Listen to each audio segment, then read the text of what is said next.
Hello friends, I am Srividya Dash of Standard 7 from DAV Public School, Chandrasekharpur, and I am going to tell you a story.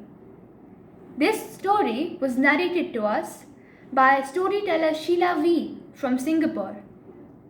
Now I want you to go back a few hundred years ago when there lived a king named Rajasuran.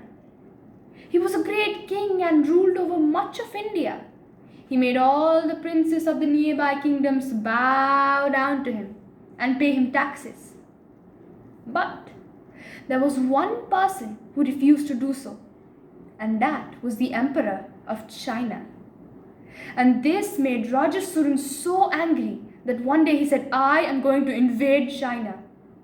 And he gathered a huge army from every part of his empire. The army was so big, it was impossible to count the number of soldiers. And with this army, he started their journey. And they marched for months after months after months before they stood on the shores of the Straits of Johor, looking over the water to Singapore. And Rajasuran, he gave the order, "March south."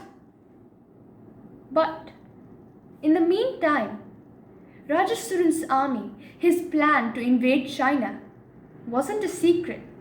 You couldn't really keep such a huge army a secret.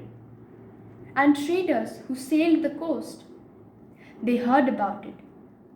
And as people like to do, they told their friends. And their friends told their friends, and their friends told their friends, and their friends told their friends, until eventually someone told the Emperor of China himself. The Emperor was very worried. He knew he didn't have an army big enough to defeat the mighty army of Rajasuran. And so in his desperation, he called all his trusted advisors, his ministers, together. And he said, "Look, you must find a way to stop Rajasuran from reaching China." And so the ministers, the advisors, they sat down and they thought. They thought all day. They thought all night. All day, all night. But they couldn't come up with a good idea. Until just as the sun was rising, the chief minister jumped up. I know, I've got an idea." And he rushed out of the room, ran down the corridors, and went into the emperor's room. And he told the emperor his idea.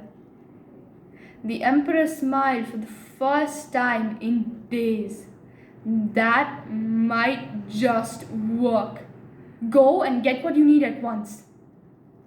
And so the chief minister went down to the harbor to find a ship to sail to Singapore.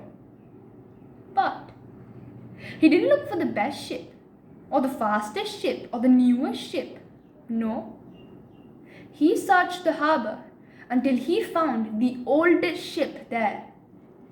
The other ministers had followed him down to the harbor. They were very puzzled by this. They were even more puzzled by what the chief minister did next. For he went out to the city to find sailors to crew the ship. And he chose the oldest ones he could find. Some of them were so old they could hardly walk. An old ship with old sailors. What was the chief minister doing? Well, next, he did something that seemed even more ridiculous. He ordered that every single sewing needle in the city be brought to the palace.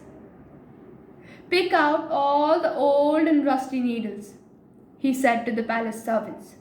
And when they were done, he asked them to put the needles into sacks and put them in the ship. So now, there was an old ship with old sailors carrying old rusty needles.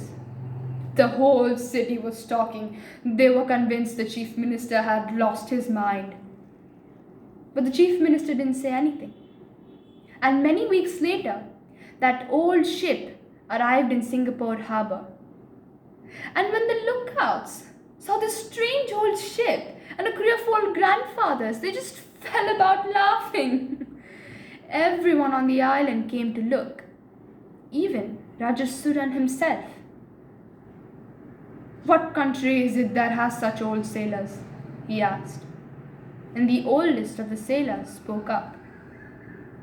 "Sir, we were not always so old.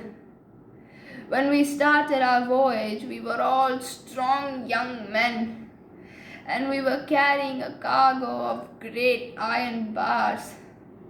But it has taken us so long to get here from China that we have grown old, and the iron bars have rusted down to the size of needles."